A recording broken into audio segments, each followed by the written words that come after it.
Oi! Hoje eu não vou falar sobre fotografia. Não, quer dizer, eu vou falar sobre fotografia. Mas não a foto propriamente, assim, ó, dita, entendeu? Mas é ali, tipo, é esse o assunto. Não vou falar de viagem, infelizmente, porque a pessoa não tem viajado, mas espera que isso aconteça em breve. Hoje eu vou falar sobre como eu, Gabi Matiello, fotógrafa, sobrevivi até agora a uma pandemia. E eu não estou falando de contaminação por Covid. Cola aí e assiste aí, dá play!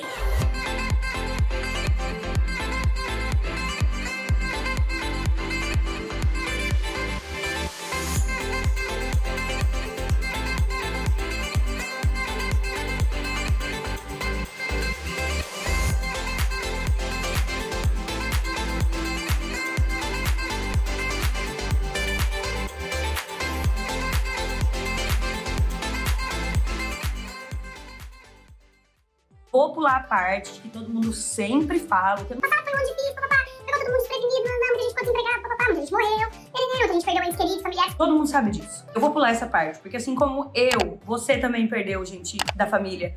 Assim como eu, você também se viu descabelado. Assim como eu, e né, é descabelado e não despenteado, no caso. Porque é bom despenteia, mas descabelado é quando a gente arranca o cabelo, né? Mas enfim, eu vou pular toda essa parte, porque todo mundo sabe que até agora, de 2020 para 2021, foi tudo muito desafiador. Especialmente para aquelas pessoas que trabalham como autônomas.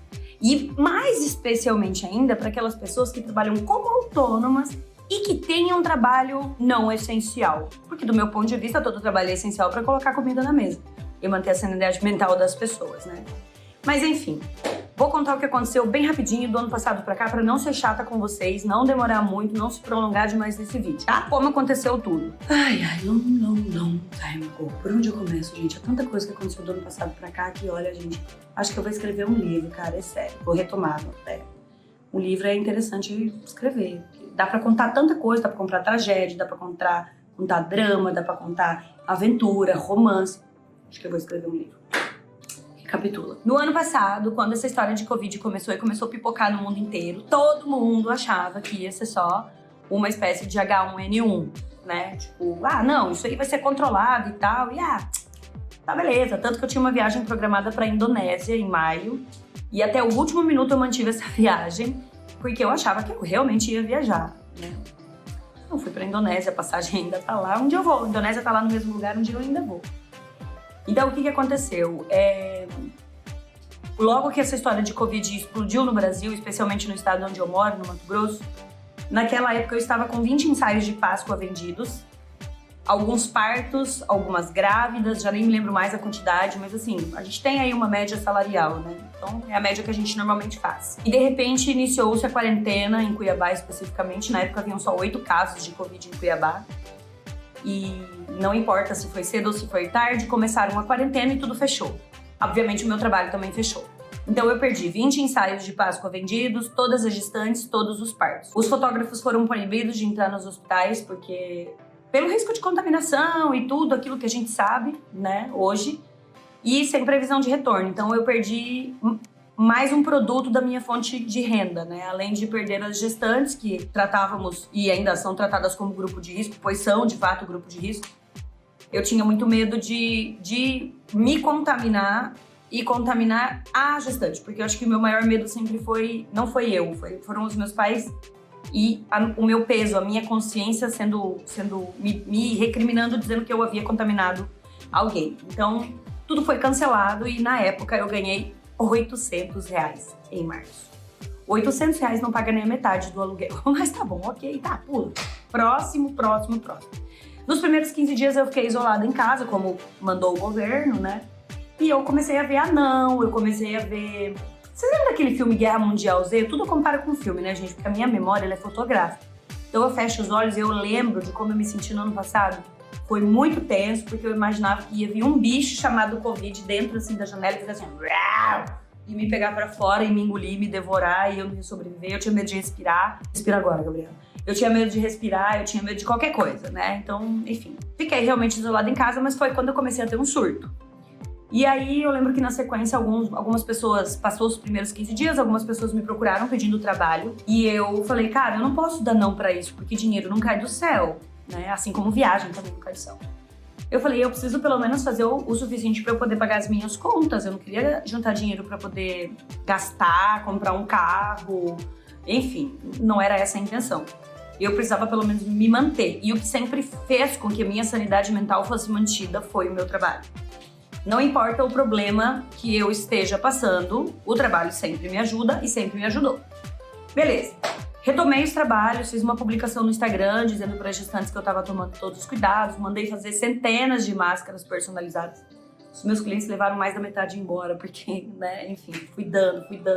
A máscara, no caso, tá, gente? A máscara. Comprei álcool e tal e fui me cuidando. Comecei a trabalhar sempre com as janelas abertas, mas, assim, ainda assim era muito difícil para as pessoas se sentirem seguras de ouvirem até o estúdio ou então permitir que eu fosse até a casa delas, porque é uma das partes do meu trabalho, né? Uma das vertentes do meu trabalho. Enfim, obviamente o trabalho caiu drasticamente. Eu não costumo fazer sessões de Dia das Mães, eu normalmente faço Páscoa e Natal, né?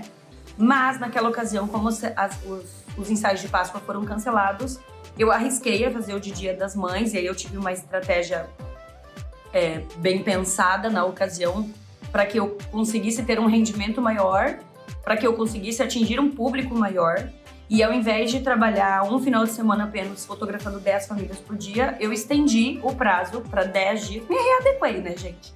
Estendi o prazo aí de 10 dias para fotografar apenas 3 famílias por dia, dando um intervalo de 2 horas no mínimo entre uma e outra, para poder esterilizar todo o ambiente e tal, e enfim, né, para poder atender todo o público.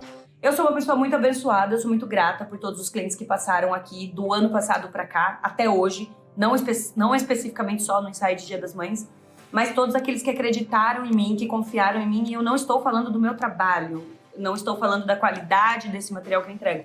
Eu estou falando da confiança em mim como pessoa e como ser humano mesmo. Porque, ao contrário do que muita gente me disse na época dizendo que eu estava sendo negligente, eu acho que eu não estava sendo negligente, eu só estava tentando sobreviver. Em meio ao caos instaurado no mundo, né? Porque, enfim, todo mundo fica meio biruta.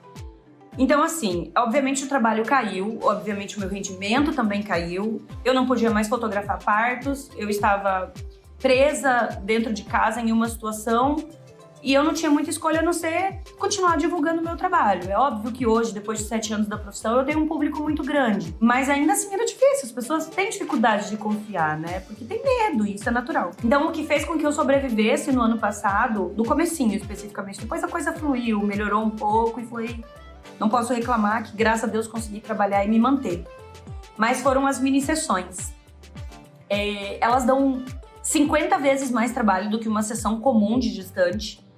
Você cansa 20 mil vezes a mais do que uma sessão comum de gestante, porque envolve uma série de coisas a mini sessão. Envolve um planejamento com relação ao cenário, envolve um planejamento com relação à entrega desse material, envolve organização desse seu fluxo de trabalho, envolve o custo investido nisso, então você precisa ter parceiros bacanas e posso falar que graças a Deus tenho.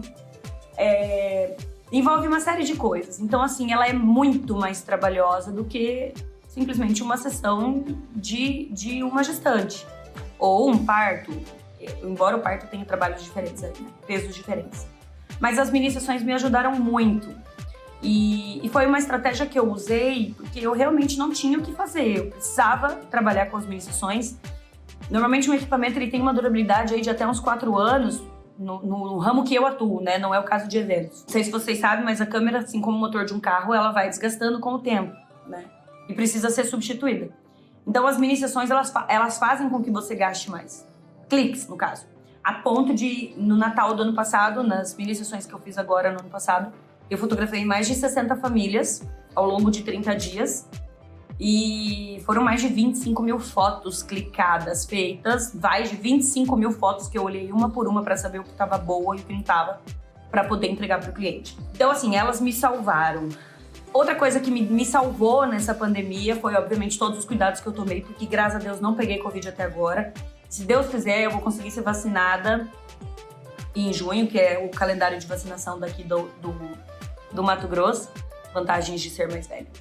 E então vai dar tudo certo até lá, eu sempre me cuidei muito. Então, como eu tava falando, ninguém que passou pelo estúdio nessas mini sessões teve Covid, não assim, na sequência, né? Então eu sei que graças a Deus eu mantive todos os cuidados que eu poderia manter para que eu pudesse dar segurança para o meu cliente, né, para o meu público. Foi uma escolha minha não voltar com tanta frequência para os hospitais ainda, por uma série de motivos, mas especialmente por conta do medo mesmo de ser contaminada, né? Eu vejo muita gente negligente aí à minha volta, especificamente, muita gente que eu conheço, que viajou sabendo que estava contaminado, muita gente que eu conheço que contaminado foi trabalhar, muita gente que eu conheço... E, gente, né, enfim. Mas eu sempre fui muito correta com as minhas coisas, muito transparente também. Tive suspeita de Covid em julho do ano passado, que não se confirmou, porque o teste deu negativo, mas mesmo assim eu havia feito a quarentena. E na época o teste demorava mais de 10 dias para sair e tal, enfim. Cancelei minha agenda. Eu acho que a gente precisa cuidar do outro para cuidar da gente, né? É uma troca, infelizmente muita gente não pensa assim. Mas enfim, foi isso que eu fiz, as mini sessões me ajudaram muito. E outra coisa que me ajudou também é continuar de cabeça erguida e continuar trabalhando, foi realmente não desistir. Porque a profissão de fotógrafo não é fácil, mesmo sem pandemia. Imagina com pandemia. Então, assim, não desisti mesmo, gente. Eu continuei ali trabalhando, acreditando. E todos os dias de manhã eu colocava um mantra na minha cabeça dizendo que eu era co-criadora da minha realidade, que tudo era possível. E eu falava isso com tanta força que os dias que eu não falava, recuava uma voz na minha cabeça assim, dizendo... Blá, blá, blá, blá, blá, blá, blá, blá. Foi isso, gente. Sobrevivi. Sigo sobrevivendo da pandemia. A gente rebola, rebola, bola, você diz que vai. Enfim, a gente rebola. De vez em quando a gente ganha legal, de vez em quando a gente não ganha, de vez em quando a gente se perde. Que nem eu me perdi várias vezes durante esse vídeo. Mas é isso, gente. Beijo no coração de vocês. Me segue no Corpo em que Habito, no Gabi Matiello e no Viajar Despenteia. Eu vou fazer o próximo vídeo, prometo, também falando sobre fotografia, para contar um pouquinho do meu cotidiano para vocês.